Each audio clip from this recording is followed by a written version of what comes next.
22 may 2026 game of thrones चा पहिला season संपवला. सिरीज छानच आहे, पण भयानक व्हायलन्स, न्यूडिटी आणि सत्तेकरता लोलुपता, सिंहासन म्हणजे गेम ऑफ थ्रोन्स सिंहासन राज्याकरता जी लालच आणि त्याच्याकरता काय वाटेल त्या लेवलचं पॉलिटिक्स, म्हणजे बहीण भावांमधले रिलेशन्स, आपापसातले relations, no humanity, no kindness, काही नाही. त्या भयानक हे, पण कथा सुंदर प्लॉट केलेली आहे आणि सुंदर पिक्चरायझेशन आहे आणि प्रत्येक क्षणाला आपली उत्कंठा वाढत जाते.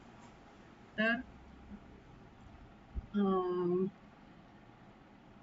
उत्तरेकडे आणि दक्षिणेकडची जी राज्य असतात त्यांच्यावर आणि एक मध्ये भिंत असते, त्याच्या पलीकडे पण काही लोक राहत असतात, जंगलात, काही स्नो बाउंड एरियाज मध्ये वगैरे, आणि काही अशी भूतांसारख्या पण शक्ती असतात. फार पूर्वी त्या अस्तित्वात होत्या, आता नष्ट झाल्या, अशा लोकांचं मानणं असतं, पण त्या आहेत अस्तित्वात, त्यांचं कोणाकोणाला अस्तित्व जाणवतं. आता या सगळ्यांवर राज्य करणारा एक राजा असतो, त्याचं नाव असतं रॉबर्ट बेथेलम. तर तो दक्षिणेकडे असतो. तर त्याची जी राणी असते तर ती लॅन्सराईटची असते आणि तिचे 2 भाऊ असतात. तर त्याच्यातल्या एका भावाला, जेमी बरोबर तिचे संबंध असतात. म्हणजे तिचं राजावर काही प्रेम वगैरे नसतं, राजाशी चांगले रिलेशन्स नसतात, पण दाखवण्यापुरतं राणी म्हणून. आणि त्या आपल्या भावापासूनच तिला एक मुलगा झालेला असतो, जॉफ्री म्हणून, आणि पण तो राजाचा मुलगा म्हणून, म्हणजे राजानंतर तोच राजा होणार हे असं ठरलेलं असतं. आता राजाचा सल्लाहकार मरतो किंवा काही कुठेतरी मिसप्लेस होतो, म्हणून हा नॉर्थ मध्ये असलेल्या आपल्या, म्हणजे ऍक्च्युली मित्र म्हणायला हरकत नाही, पण त्याच्यावर त्यांनी काम केलेलं असतं मागे, आणि त्याचं ह्याचं रॉजरचं चांगलं जमलं असेल, स्टार्क्स म्हणून असतो. तर त्याला तो इन्व्हाइट करतो आणि त्याला म्हणतो की तू माझा सल्लाहकार म्हणून काम करायचं आणि माझ्या बरोबरच राहायचं. तर त्याला स्टार्क्सला 2 मुली असतात आणि 2 मोठे मुलं, 2 लहान मुलं आणि एक नाजायजवळ असते, हरामी म्हणजे त्याला म्हणायचं असतं. आता ती म्हणजे कोणातरी पासून, पण त्यांनी त्याला पाळलं असतं, त्याच्या बरोबर कधी भेदभाव नसतो केलेला. तर हे सगळं म्हणजे असं ठरलेलं. तर ते त्याच्याकरता तो राजा रॉबर्ट यांच्या किंगडम मध्ये आला असतो त्याला बोलवायला म्हणून. तर त्यावेळेस त्याची राणी पण आलेली असते. आता राजाचा जो छोटा मुलगा असतो तो इकडे तिकडे म्हणजे खूप वरती चढणं, डेंजरस गोष्टी करणं वगैरे अशा ह्याच्यात. तर तो एकदा असंच किल्ल्यावर वर चढतो, तर तो तेव्हा बघतो ह्या राणीला आणि त्या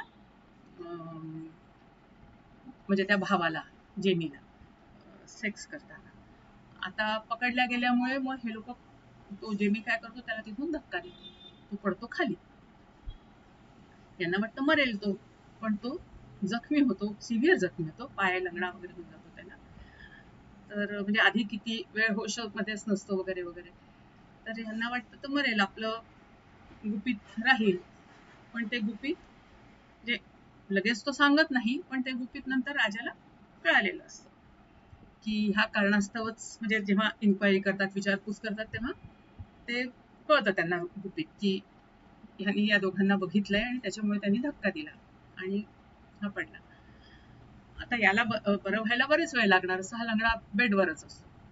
आणि म्हणजे हे लोक स्टार्क्स खूप काइंड पण असतात, असं सहजासहजी कोणाला मारून टाकणं त्यांच्या रक्तात नसतं. हा राजाच खूप तसा दयाळू असतो आणि न्यायाने चालणारा वगैरे असं. तर त्यांनी लांडग्यांची पिल्लं त्यांना सापडलेली असतात मागे बर्फामध्ये. तर ती छोटी पिल्लं, म्हणजे बाकी लोक तर दंडन दंडन सगळ्यांना मारून टाकतात, पण ह्यांनी ती पिल्लं आपल्या घरी आणून पाळली असतात आणि त्यांना मोठं केलं असतं. तर कुत्रे जसे पाळले जातात तसे ती लांडगी यांनी पाळली असतात. तर त्या लहान मुलांना त्याचा जीव असतो म्हणजे, आणि ते त्याच्याकरता काही करायला तयार असतात. आता हा जाणार तिथनं, म्हणून मग सगळेच तसे दुःखी असतात, पण ठीक आहे, त्याला गुड बाय करतात आणि तो राजाबरोबर जातो त्याचा सल्लागार म्हणून. आता इकडे अजून दुसरीकडे आणि हे जे असतात स्टार्क्स असतात, हे विंटरफेल एरिया असतो त्याचा, तो राजा असतो त्या एरियाचा. त्यांच्यासारखेच इतर लोक पण असतात, अशी 7 राज्य असतात. त्या 7 राज्यांचा हा रॉबर्ट राजा असतो.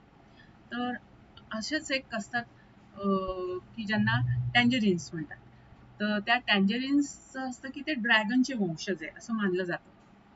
आणि त्या ड्रॅगनच्या वंशाची जी एक मुलगी असते ती त्या एका खालसी जमात अशी असते की ती भटकी असते. त्यांचं असं कुठलं एका ठिकाणी टिकत नसतात, पण ते फिरत फिरत ज्यांना गरज पडेल त्यांच्याबरोबर साथ देऊन लढाई करत असतात. आणि जो कधीही हारला नसतो त्यांनी आपले केस कधीही कापलेले नसतात आणि त्यांचे केस वाढत जातात, त्यांची ती वेणी वाढत जाते. तर जेवढी ज्याची लांब वेणी तेवढा तो बलशाली किंवा पराक्रमी असं मानला जातो. आणि समजा जर तो हारला तर त्याला टक्कल करावं लागतं. तर त्या केसांमुळेच तो मानला गेलेला असतो. तर अशा या बलशाली खलसी बरोबर तो जो एक टँजरीन असतो, म्हणजे बहीण भाऊ असतात ते दोघं, तर त्या मुलाला पण त्या सत्तेची हाव असते. त्याच्यामध्ये काही दम नसतो, पण मग त्याला असं वाटतं की आपण आपल्या बहिणीला जर या खलसीला सोपवलं तर त्यांचा राजा आपल्याला ते बनवेल. तर त्या लालसेमध्ये त्यांनी आपली बहीण त्याला दिली असते लग्न करून. मग ती आधी खलसी तर तिला आधी यांच्यासारखंच वेश्यासारखंच ट्रीट करतो, पण मग नंतर ती त्याचं मन जिंकते आणि त्याची राणी होते, त्याच्या मुलाची आई होणार असते. पण एका ह्याच्यामध्ये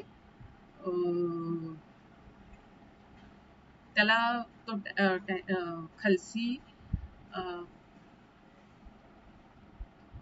हे होतो, जखमी होतो आणि एकदम मरायला टेकतो. तर बऱ्याच प्रयत्नांनी सुद्धा तो ठीक होत नाही. तर त्याच्यातली एक चेटकीण म्हणते मी बरं करेन, पण ती काही करत नाही, म्हणजे ती मुद्दामूनच त्याच्याकडे दुर्लक्ष करते.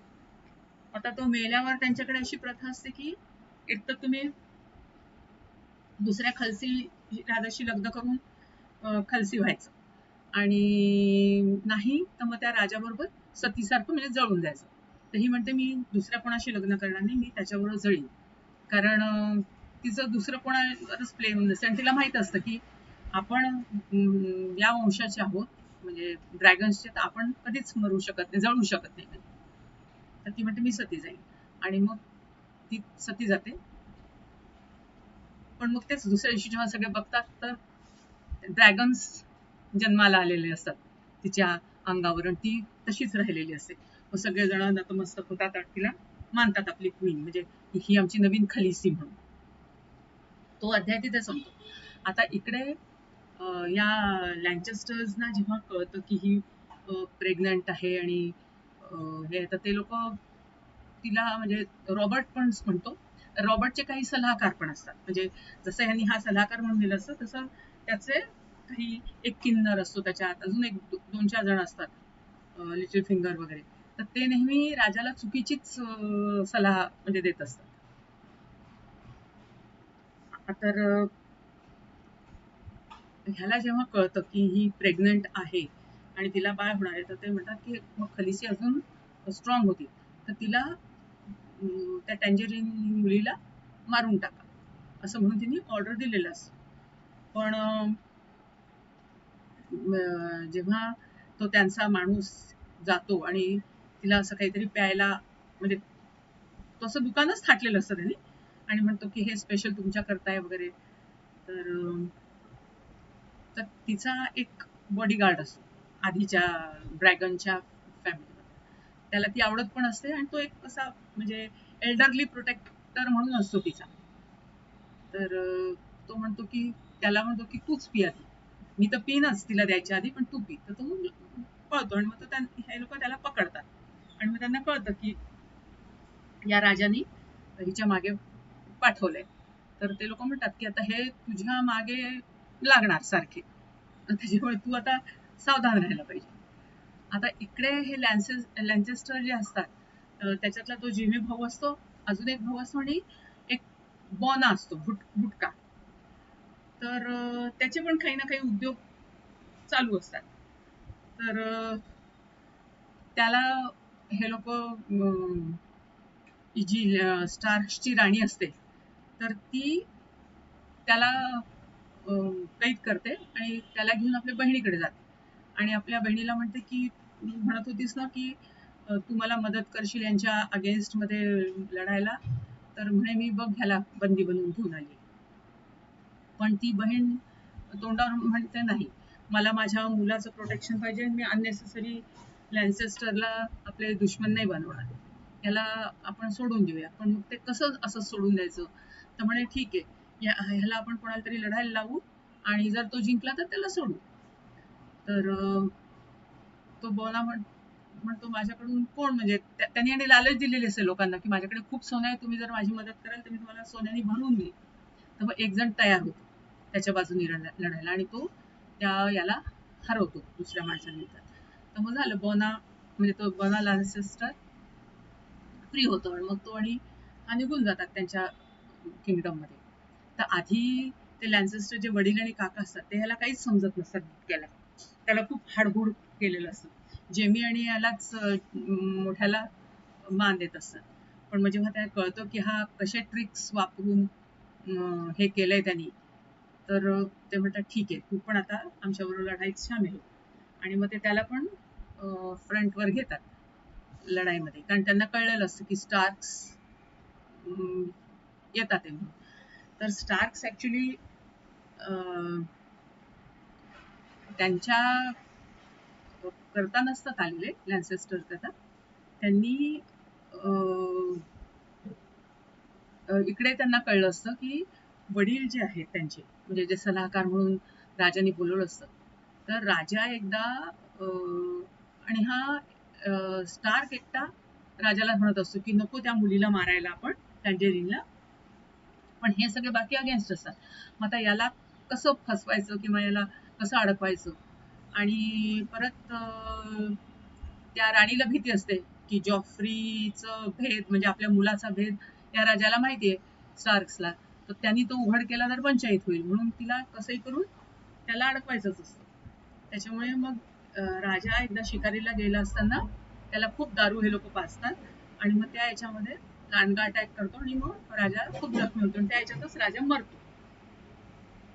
राजा मेल्या मरतानाच तो त्याला ह्याला सांगतो वसियत आपली की माझ्यानंतर माझा मुलगाच जॉफ्रीच राजा बनेल, पण तो मोठा झाल्याशिवाय नाही, तोपर्यंत तूच राजा आणि सल्लाहकार, तूच सगळे डिसिजन घ्यायचे, असं करतो सही करतो तो मरतो.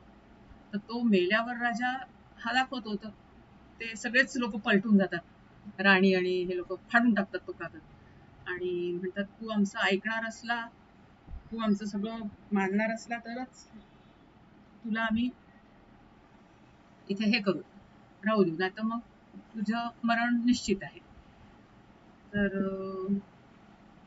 हा म्हणतो मी काय ऐकायचं, मी तर जॉफ्रीला राजा बनव म्हटलं ना. हे लोक लगेच राणी आणि त्या जॉफ्रीला राजा बनवून टाकतात आणि याला कैदेत टाकतात. आणि जसंच या स्टार्क्सना म्हणजे भावांना कळतं की आपल्या वडिलांना कैदेत टाकले, ते लोक लगेच ते अटॅक करायला तयारी निघत असतात. पण त्यांना माहिती असते वाटेत आपल्या लॅन्स्टरला पण तोंड द्यावं लागणार आहे, कारण लॅन्स्टर यांच्याकडनं असतात आणि त्यांची मुलगी राणी असते ना तिथली साऊथची. आता ऑन द वे येता येता यांना आणि राजा आपल्या 2 मुलींना पण बरोबर घेऊन आला, स्टार्क आपल्या 2 मुलींना बरोबर घेऊन आला असतो, आर्याला आणि एक सिसार. तर ती सिसार असते ती जॉफ्रीशी लग्न करणार असते, म्हणजे त्या दोघांचं जमलेलं असतं.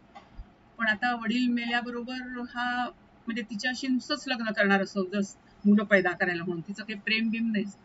आणि ही जी आर्या असते ही तिला तलवार वाजवायची असतात, तिथे ते ट्रेनिंग घेत असते. पण आता जसंच ह्या लोकांना कळतं की बंदी केलंय काय, तर तिच्यावर मग अत्याचार सुरू होतात. तर तिथला एक जण तिला वाचवतो आणि लपवतो, तो म्हणतो चल तू माझ्याबरोबर. आणि शेवटी म्हणजे हा स्टार्क ऐकत नाही, तर ते लोक त्याचा शिरच्छेद करतात. म्हणजे स्टार्स तिकडनं निघालेले असतात. त्यांनी लान्स्टर मधला जेमीला कैद पण केलं असतं, आपल्या ताब्यात घेतलेलं असतं. पण तिथे पोचेपर्यंत त्यांना कळतं की वडिलांचा शिरच्छेद केलाय. आणि ते बघून मग ही आर्या वडिलांजवळ धावत असते. पण तेच मध्येच तो एक सैनिक तिला म्हणतो की तुला जर जिवंत राहायचं असेल आणि बदला घ्यायचा असेल तर माझ्याबरोबर चल, मी म्हणतो तिथे. आणि ती मग त्या माणसाबरोबर निघते जायला. आणि मग हे लोक म्हणतात की आता आपण बदला घ्यायचा असते. राणी पण म्हणते की मी पण आता जेवढी मदत, म्हणजे स्टार्कची जी बायको असते ती म्हणते आता मला जेवढी मदत म्हणून आणता येईल तेवढी मी आणायचा प्रयत्न करते. म्हणून ती पण काही दुसऱ्या राजांजवळ जाऊन त्यांच्या सेनेची मागणी करते, म्हणजे तुमची सेना पण द्या.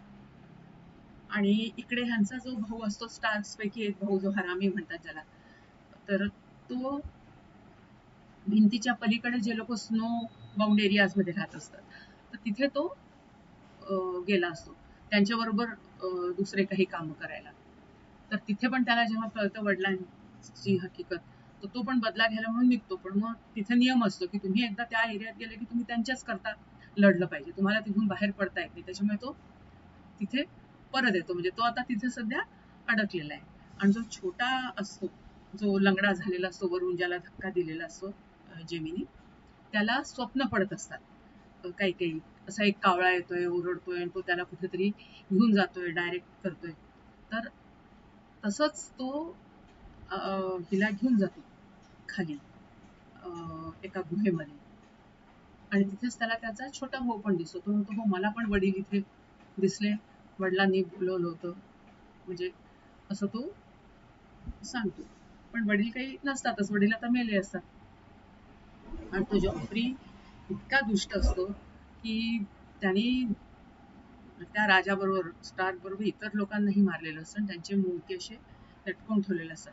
आणि त्या सीसाला पाहायला लावतो की तू बघ वडिलांकडे, आणि म्हणे आता आपण लग्न करायचं, त्याच्यानंतर तू माझ्या पोरांना जन्म द्यायचा, तेच मग राजा होणार वगैरे. तर अशा म्हणजे पद्धतीने मग ते सगळं पुढे जाणार असतं. म्हणजे ह्याच्याकरता, सिंहासनाच्या लढाई करता काय काय कुठे कुठे हे लोक करतात. आणि आता ती टँजरीनची राणी पण, म्हणजे ड्रॅगन्सची क्वीन पण, तिने पण ड्रॅगन्सना प्रोड्यूस केलेलं असतं. त्याच्यामुळे आता पुढेच्या सीझन्स मध्ये लढाई जोरदार होणार असते. आणि काय काय पुन्हा गोष्टी घडतात ते बघूया पुढल्या सीझन मध्ये. आणि तो हा पण एक बदमाश दाखवलाय त्यांच्याच याच्यातला, लिटिल फिंगर म्हणून एक व्यक्ती असते. तर त्याला पण कोणीतरी आवडत असते आधीपासून, आणि त्यांनी म्हणून स्वतःला मुलींपासून वेगळं ठेवलं असतं की तिच्याकरता म्हणून मी पवित्र असायला पाहिजे. जरी ती दुसऱ्याची आहे बायको, तरी ती कधी ना कधी माझ्याकडे येईल आणि तिला माझं प्रेम कळेल. म्हणून मी तो इतर मुलींना ट्रेन करत असतो की कसं पुरुषांना रिझवायचं वगैरे, पण तो स्वतः मुलींना हात लावत नसतो. तर असे बरेच प्रकार आणि कॅरेक्टर्स आहेत. थोडस जरा आपल्याला पचवायला जड जातं, पण गुड, नाईस, म्हणजे मला तरी आवडली.